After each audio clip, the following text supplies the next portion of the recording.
Hi everybody, it's Jerry from the Military Collectible Shop. And today what I wanted to do on this edition of Collector's Corner was to talk through a little bit more about one of my favorite pieces, this helmet. So for those of you who might have seen our 200th video, Mark and I each went through and shared some of our favorite things that have come in the shop over the years that really struck a chord with each of us. And in doing that episode, it actually brought up this helmet, and I talked about it. You can go back and watch if you haven't already. But you can see that video where I talk a little bit more about the helmet. But I actually took it a little bit further. So let me just back up a little bit and talk a little bit about the helmet. So this is actually a World War II US, it's a front seam, fixed bale medic helmet. It's got the medic crosses on the front and on the sides. It's got a net. It's got the early paper Holly liner. Now, in the early stages of World War II, they couldn't get the process right for manufacturing the liners that we know today. So they used the paper, kind of paper mache, cloth-covered paper, Holly liners as a stopgap method to be able to get the helmets out into production. So they're seen on the very, very early helmets and then used later on by rear echelon troops as the new liners kind of came through. But just a real neat helmet, medic helmet, net, Holly liner. It's actually got the medic crosses on the Holly liner as well, and it has a bullet hole through the top. It kind of just ticks all the boxes of what a really interesting helmet is. And one of the things that was nice about this one is it also had his alphanumeric laundry marking on the chin strap. So kind of neat. Now I probably got this maybe 15 years ago, maybe 20 years ago. We've had the shop now for almost going on 25 years. So this is in one of the early incarnations of having the shop.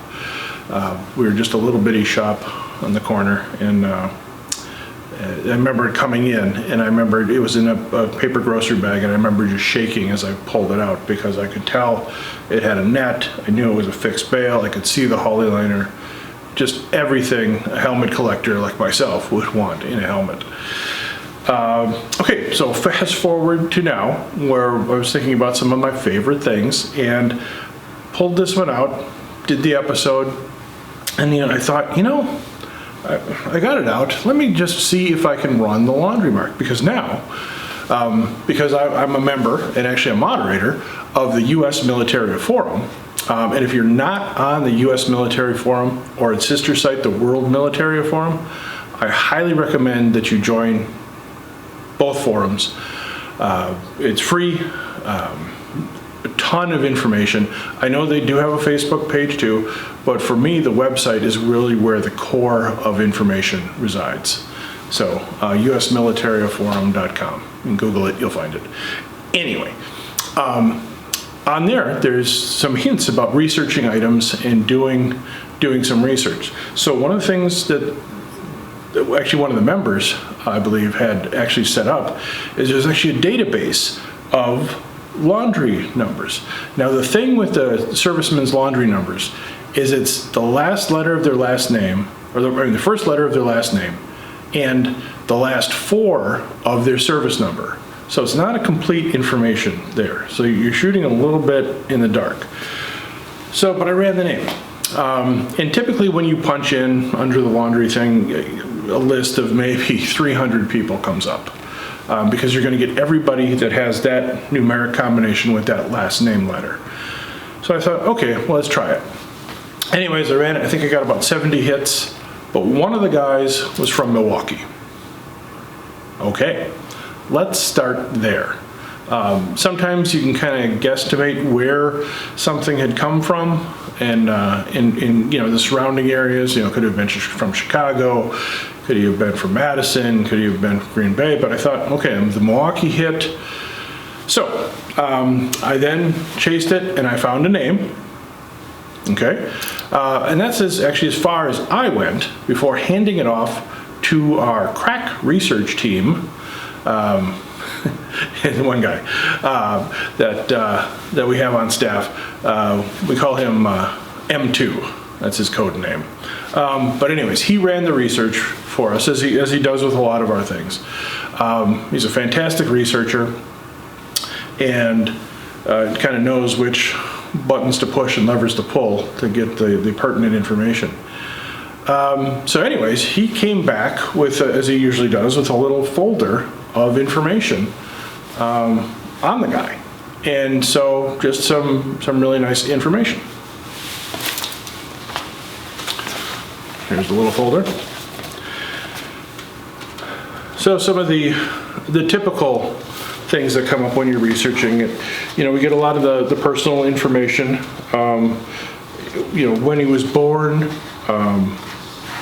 where he lived, residence, if he got married, that sort of thing. He had also found an article on him, Lars Johnson, and a nice West Allis address. The shop is actually in West Allis. Had been promoted to corporal with a medical unit, Camp Grant, Illinois. That's from 1942. So it kind of fits with the time frame, it fits with the area, and it fits with him being a medic. We actually got a nice wedding picture. You can see that. Good looking guy and beautiful bride. And then we actually get a report of some Wisconsins, this turned up in the Kenosha News, of some Wisconsin soldiers being wounded.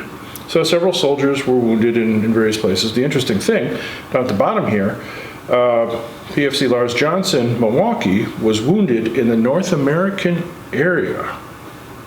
Well, that's kind of weird. Not a lot of fighting going on in North America. So he dug deeper, and he was actually able to find, he was discharged, so that was good. He made it through the war. But he was actually able to find an article about the soldier, and you can't make this stuff up. He was actually wounded in the Battle of Kiska, which is part of the Aleutian Islands. And there's a picture from the Milwaukee Sentinel of him actually holding the helmet where he was wounded. So what had happened, as a collector, and talking about provenance, you can't connect the dots any more than that. Just ridiculously unbelievable. So I was shocked, gobsmacked. I could not believe the luck of the research. And it really did let me dive into the story of Kiska a little bit more, which I was familiar with because everybody's heard of the 1st Special Service Force. Unfortunately, he was not with the 1st Special Service Force. He was actually with the 10th, there was a unit of the 10th Mountain Division that was sent to Kiska. And as part of Operation Cottage, which the Japanese had taken some of the Aleutian Islands in 1942 and set up little encampments there. And we wanted them back. We needed the space back because it posed a threat, obviously, to American shipping lanes and things like that. So we sent a team. First, they attacked the island of Attu, and that was a rather bloody fight to get it back. So they then set up to take the island of Kiska from the Japanese, and there was a task force that was put up, the Kiska Task Force, and sometimes you'll see the patches, which are kind of neat, because it was a joint effort. It was a Canadian and American joint effort. There were several small units that made up this task force. So several Canadian units, the American and Canadian 1st Special Service Force, which was made of both Americans and Canadians, and the elements of this regiment of the 10th Mountain Division, all landed there. They invaded on Kiska after tremendous bombardments and all this kind of stuff. They landed there, and nothing happened. The Japanese They didn't run into any resistance on the amphibious landing. This wasn't unusual though, because when they landed at Attu, the same thing actually happened. What had happened is the Japanese had pulled out of their beach positions and moved up the volcanic mountains to get a higher ground positions. So they were able to take the higher ground. So they all thought that that's what the Japanese had done. When in reality, we found out later, because hindsight is always 20/20, the Japanese actually secretly evacuated the island 2 weeks prior. So, anyways, get back to the invasion. So the Americans and the Canadians were waiting on the Japanese counteroffensive to happen. And what ended up happening is some fog rolled in, the weather changed horribly, and the American units kind of came in from one area, the Canadian units kind of came in from another, and they ended up fighting each other in kind of a friendly fire incident. So I believe like 50 men were killed. There was a lot of stuff going on. I mean, this was, even though there were literally no Japanese there were still a lot of landmines. The Japanese had booby-trapped a lot of stuff. There were over 500 casualties during the invasion of Kiska, even though the Japanese weren't there. A Japanese naval sea mine had struck a ship and blew out a part of a destroyer, wounding a bunch of sailors. A lot of different things, but this friendly fire incident, which actually was what caused this soldier, Private Johnson, to be shot in the head, and unfortunately one of his friends that he was with was actually killed next to him because of the confusion and in the fog and not knowing the terrain, the difficult terrain, and everything. He was eventually evacuated back home. He was paralyzed for a little while, but he did recover. But that just sort of ties in the whole history of an artifact like this. So, to be able to not only have it named to a person, but be able to trace it back to a particular action, where it actually had sustained, damage.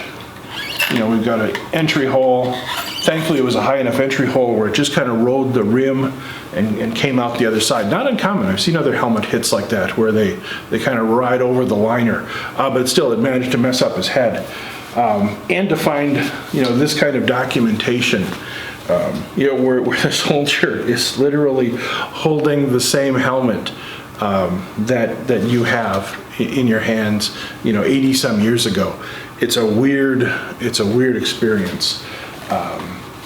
But again, just sort of underscores why, this helmet was one of my favorite pieces. And I don't know if you can call it a more favorite piece now because of the additional information that we were able to glean about its history.